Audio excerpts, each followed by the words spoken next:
Iya, jadi seperti yang saya sudah pernah sampaikan sebelumnya, sebagai menteri saya melakukan berbagai macam hal, terutama dalam tata kelola administrasi pendidikan. Saya bukan hanya digitalisasi, tapi kebijakannya juga banyak yang menutup celah-celah korupsi di dalam kementerian. Nah, kenyataannya, waktu saya menteri saya pun tahu bahwa banyak sekali pihak-pihak yang sangat kuat di dalam yang tidak menginginkan itu terjadi. Tetapi saya tidak mengantisipasi bahwa gesekan itu bisa menjadi dendam besar. Dan dari dendam besar itu, mungkin sebagian dari itu adalah mengapa kasus ini menjerat saya, kenapa kasus ini direkayasa sehingga menjerat saya. Saya rasa itu adalah bagian dari alasan kenapa saya di dalam situasi seperti ini. Dan itulah ironi terbesar daripada kasus ini. Ironi terbesarnya itu adalah saya berjuang melawan korupsi selama 5 tahun menjadi menteri, dan sekarang saya di sini dikorbankan sebagai orang yang dituduh korupsi. Sungguh begitu miris untuk saya. Saya tidak bisa bilang kasus ini politis atau tidak. Yang jelas kasus ini murni kekeliruan investigasi. Fakta-faktanya tidak berdasarkan realita. Itu saja yang bisa diyakini. Memang sangat mengejutkan. Jarang sekali ada kasus seperti ini, di mana semua unsur dakwaannya salah.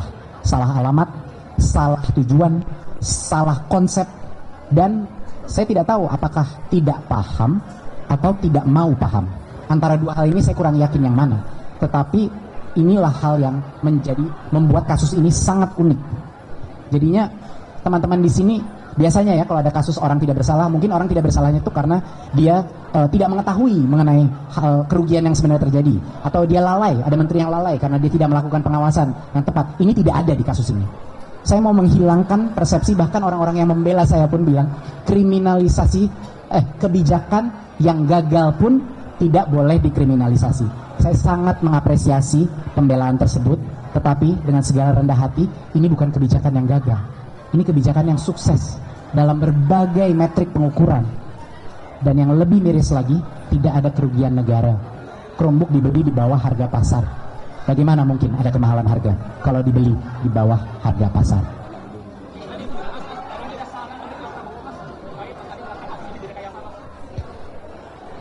Harapan besar saya adalah kasus ini tidak menjadi sia-sia. Kasus penzoliman saya harus dijadikan suatu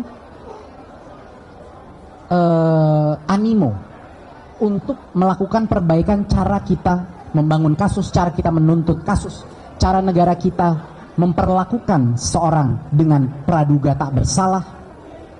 Kita harus mempertanyakan narasi-narasi di awal yang disebarkan yang ternyata bohong, seperti WhatsApp group. Bayangkan, hal-hal seperti itu saya harap sekali kasus saya menjadi bekal ya untuk perbaikan sistem hukum kita ke depan. Itu saja harapan besar saya.